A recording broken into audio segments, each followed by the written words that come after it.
he is actually quite a positive role model, a very positive role model, to be honest. In what way? What is it he says that you think is a positive role model for your sons? Because he encourages discipline, he encourages ambition, he encourages good treatment of women. I mean, obviously, I'm not saying that, I don't know where you're getting this information from about, I don't know. I've watched his videos. I've watched him. I'll give you some examples. As far as I'm concerned, he's a good role model. I think the women belong to the man. Is that what you want your sons to grow up thinking? And that is not what they think, not at all. Because so he's not a good role model in that sense. What about females are the ultimate status symbol? But then you're taking... That's the thing. That's why what you're trying to do is not working. This is what he says. No, but listen to what I'm saying. What you're trying to do is not working because people who actually listen to what he has to say and not just watch one or two videos... What do you think I'm trying to do? They're obviously trying to destroy him. And obviously why do you think I want to destroy it? Why do you think I care enough about social media?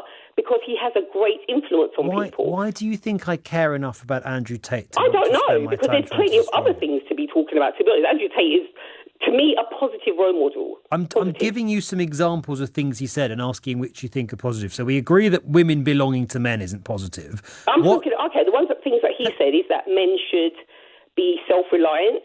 I'm giving you some other things he said. I'm giving you some other things. Females. Yeah, but I'm giving you my examples. And I'm giving you mine. Females. Okay, and I'm giving you mine. So females are. So the things that Michelle, trying to get the boys to listen to aren't the things that they're actually listening to.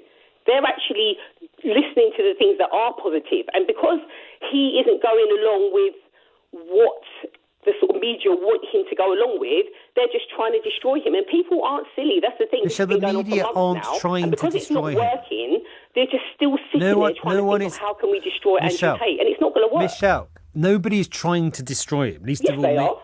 Who is trying to destroy him? The people like your programme. I go back to my question. Why do you think I want to destroy Andrew Tate? Because obviously he has such a great influence on young men and young boys.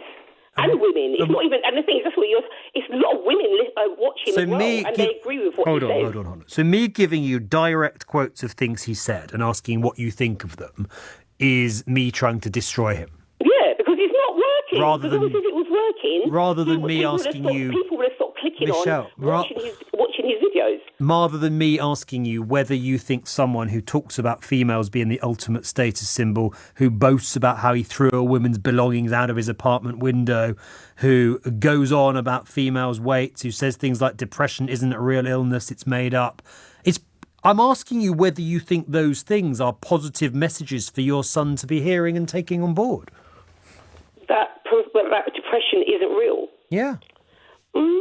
It's not that he's saying it's not real. There's just ways of tackling depression. There's ways of looking at the situation that you're in and deciding whether or not you want to go along the route of saying you're depressed or whether or not you want to try and tackle it. I'm quoting directly. Depression isn't real. That's a direct quote from Andrew Tate. Okay, is it real?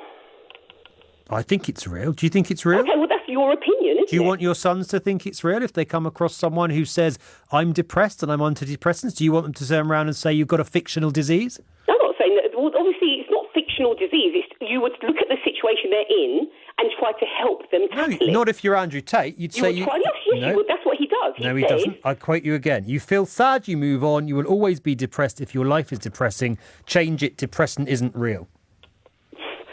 Or you can try to pander to people's, it's just nonsense. I'm just telling you now, whatever you're trying to do is obviously not going to work, and it's not working. That's why people are watching him. I'm trying to ask what you think about some of the stuff that your sons are hearing and that you think is positive, and I'm trying to ask you why you think that is. What about this one? If they came across someone having a heart attack who was overweight, would you want them to help?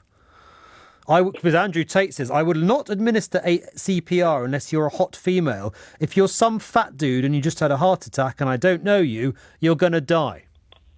Is that a good way? Why don't you get him on your show and talk to him? Is that a good way to go? Why don't you get him on your show? No, hold on. Is that a positive message for kids to be hearing? Why don't you get him on your show? Michelle, I'm asking you a question. Is that a positive message? I don't know. That's just a ridiculous quote. This is ridiculous. Yeah, I agree. It's absolutely ludicrous. No. But the things that you're trying to bring up that he said, But there's hundreds. There's so many videos of him talking positively and encouraging young men. And all the media do is try to take encouraging them to do what? He has said. I mean, like I said, maybe I'm not articulating myself very well, but my sons are great gentlemen. They're great boys, and I will have no problem watching with them watching his things. No whatsoever.